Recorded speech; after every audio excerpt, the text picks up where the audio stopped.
Глава республики Владимир Уйба записал видеообращение для жителей региона.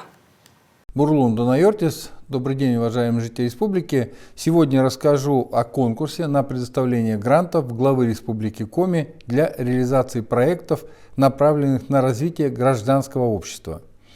Конкурс проводится для социально ориентированных некоммерческих организаций, и уже второй год подряд в его финансировании участвует фонд президентских грантов. В этом году из федерального бюджета поступит поддержка в размере 25,5 миллиона рублей. Столько же средств мы заложили в республиканском бюджете, то есть общий объем грантов составит 51 миллион рублей. 31 марта завершился прием документов, сейчас проводится проверка заявок на соответствие требований условия конкурса. С 22 апреля по 18 мая проекты пройдут независимую экспертизу, в начале июня будет составлен список победителей и вынесено решение о предоставлении грантов главы Республики Коми. В этом году на конкурс поступило 153 заявки из 17 муниципалитетов на общую сумму более 83 миллионов рублей. В прошлом году было меньше заявок, 142. Соответственно, мы растем именно в том, что нам не безинтересно, как будет формироваться гражданское общество в республике, и это очень отрадно. Итак, как будет дальше проходить события, я уже расскажу по мере того, как будут подводиться итоги, а вот на какие мероприятия или на какие направления сегодня будут рассматриваться заявки, это, мне кажется, интересно. Ну, потому что это будет отображать дальше исполнение этих грантов, и именно какие направления будут сегодня участвовать, это действительно важно. Итак, социальная поддержка и защита граждан. Ну, это, как всегда, очень важное направление, и именно социальная защита и поддержка людей, которые в этом нуждаются, это действительно всегда в таких конкурсах, на грант главы имеет место быть. Далее, повышение качества жизни людей старшего возраста. Тоже очень важное направление. Ну, поддержка семей многодетных, материнства, отцовства и детства – это очень важная тема, приоритетная тема, в том числе и в работе правительства республики. Наука, образование, просвещение. Далее, межнациональное сотрудничество, молодежная политика – тоже очень важное приоритетное направление. Развитие институтов гражданского общества, ну, мы об этом и говорим, что это сама соль вот таких грантов.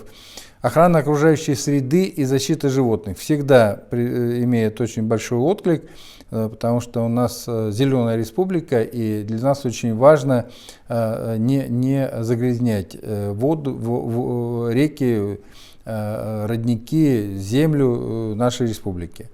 Культура и искусство, развитие территориально-общественного самоуправления в Республике Коми. Вот приоритетное направление конкурса в этом году – это охрана здоровья граждан, пропаганда здорового образа жизни, развитие физической культуры и спорта. Почему приоритетное? Ну, потому что именно по этому направлению поступило больше всего заявок, их 39. Такие проекты будут претендовать на гранты до 1 миллиона рублей, остальные гранты до 700 тысяч рублей. Также популярными стали такие направления, как наука, образование, просвещение, 23 проекта, развитие территориального общественного самоуправления, 34 проекта. Пожелаем всем удачи в конкурсе, всем организациям. Конечно, пусть победят лучшие проекты, и самое главное, чтобы они были реализованы на благо жителей Республики Коми. Об эпидобстановке буквально несколько слов. Мы опять начали рост. К сожалению, это не очень хорошо, потому что все-таки ожидаемо было, что мы начали снижение. У нас сегодня 114 случаев против вчера 91 случая. Ну, в общем, такой достаточно существенный рост. Сыктывкар, Ухта сегодня сравнялись, поделили первое место по 22 случая, и Усть-Илимский район 10 случаев. У остальных муниципалитетов значительно меньше.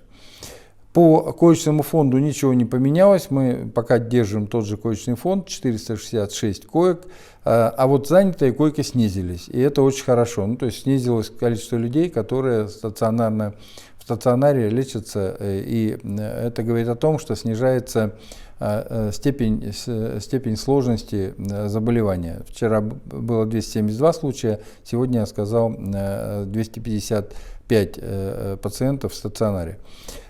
По вакцинации я уже говорил, что, конечно, изо дня в день у нас, к сожалению, умирают или погибают люди, которые не привитые. Сегодня не исключение, снова умершие были не привитые. Ну, поэтому, конечно, у нас достаточное количество вакцины.